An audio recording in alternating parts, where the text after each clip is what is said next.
are ready to fight and they're ready to fight.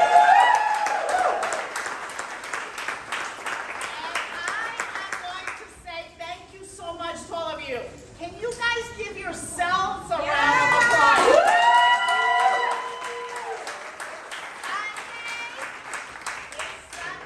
It's Sunday. It has been raining.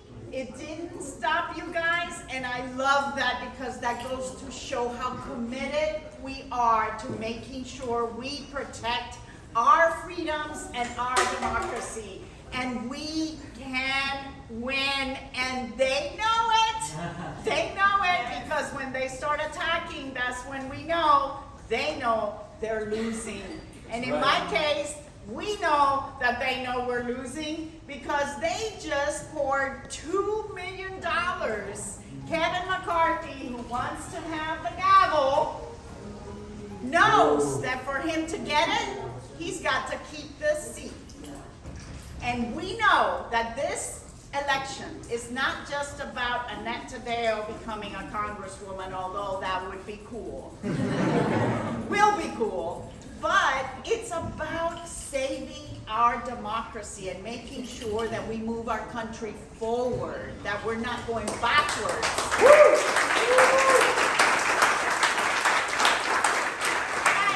And I guess they've been doing some polling because our polling shows that we just pulled ahead. We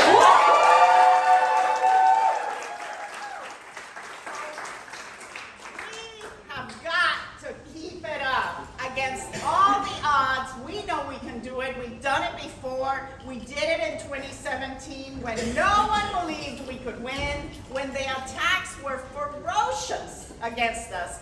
We got it done, with many of you knocking on those doors, making those phone calls, and sending those text messages.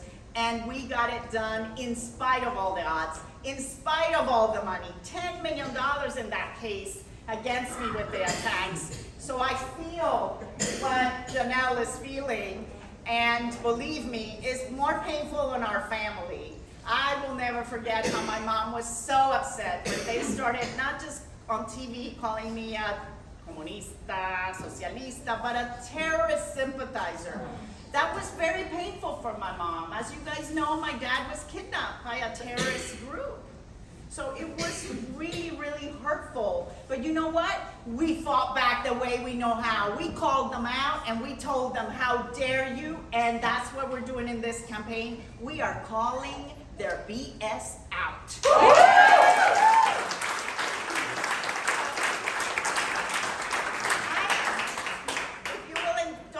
I want to make sure I thank so many people, because so many people have helped today. But I'm going to start with Milly Rafael.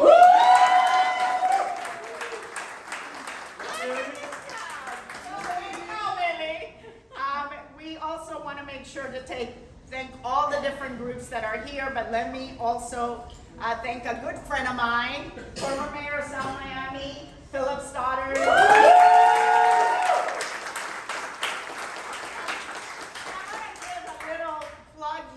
Because you guys know that he's an expert when it comes to climate change and sea level rise and all of the things that we are living through right now. We know that our community is affected by this.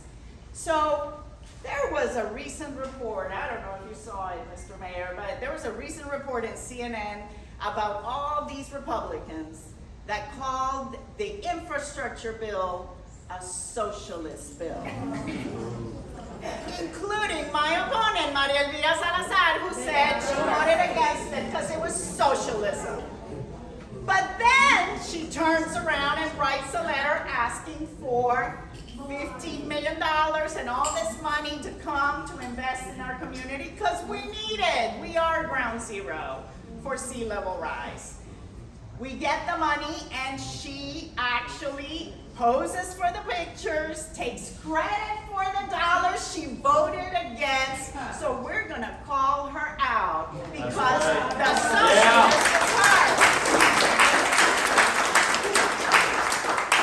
We also have Councilman Duncan here. Thank you so much for being here. All right, so give it up for the South Bay Dems.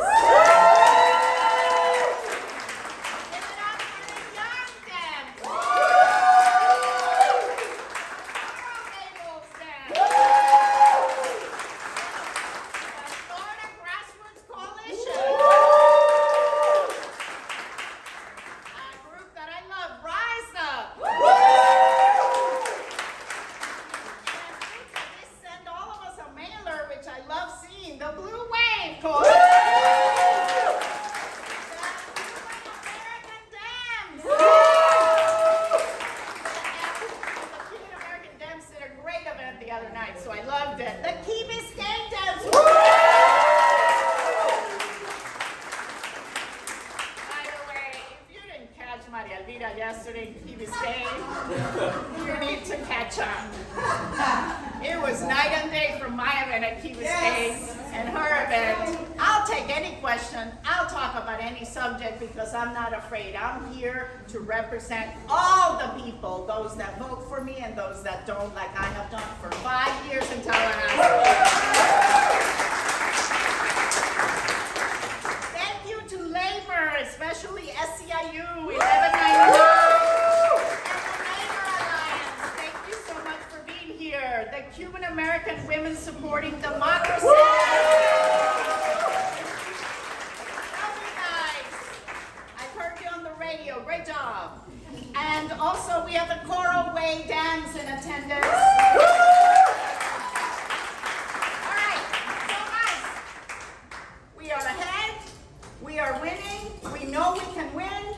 We can get this done, and we are going to save democracy in the process because it is that important of a race. So I'm telling you, I'm not going to give up. I'm getting very little sleep. That is okay. We can rest after, but we don't want, like you said, we don't want the day after elections for anybody to say, could I have given a couple more hours? Could I have knocked on a few more doors? Could I have made a few more phone calls?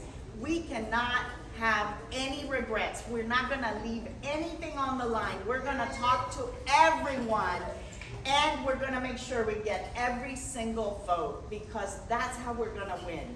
And we know that people are responding very well to our message, all of our message. That's why they're attacking us, because we actually want to make a difference. We want to talk about the things we want to do, the good policies we want to bring forward. What do they want to talk? Attacks, below the belt attacks, because they can't win on their record or their policies. Both of them are completely against everything that our community stands for. We are a country that actually is great. Is great because look at this room. Look at the diversity we have in this room. Look, my dad always told me since I was a little girl, when the cause is just, don't stand on the sidelines. Get in there and fight for what you believe. And I have done that every step of my life, every step of the way. And I am so ready for this fight, and I'm ready to bring it home for all of us because our kids' future depends on it. Because our kids are living through what I never thought my daughter would ever have to go through. I fled terrorism after my dad was kidnapped. And to know that our kids in school are actually afraid that they might not make it home that day. It is appalling that kids nowadays have to think about these things. We are failing those kids when we do nothing. So every door that you knock, every phone call that you make, you are making sure that we are doing something, that we are going to make this come true, which means that we keep our country moving forward. We're not going to go backwards like we have. We have less rights. Our kids have less rights than many of us were afforded growing up. That's not okay. And that's government intervention. So just like my commercial, well, I flipped the script and I said, hey, the one that is trying to take our freedom and the one that wants government to control everything are the Republicans and Maria Elvira Salazar, who we call Maria Mentirosa Salazar. Who's the one? Is the one that is lying about everything. And that's not okay. And that's why we're going to be her every step of the way. We are willing. I'm willing to debate her. I offered 4 debates. I've already said yes to Michael Putney and Glenna Milberg. She's silent. Just like she's silent about the plane full of Venezuelans. When she claims to be all about fighting communism, what What makes you think that those Venezuelans in a plane are not fleeing communism? Why are you so quiet? Why does it make it okay? And by the way, you cannot fight communism 90 miles away or in Venezuela or in Nicaragua if you're not willing to defend it on U.S. soil, and that's what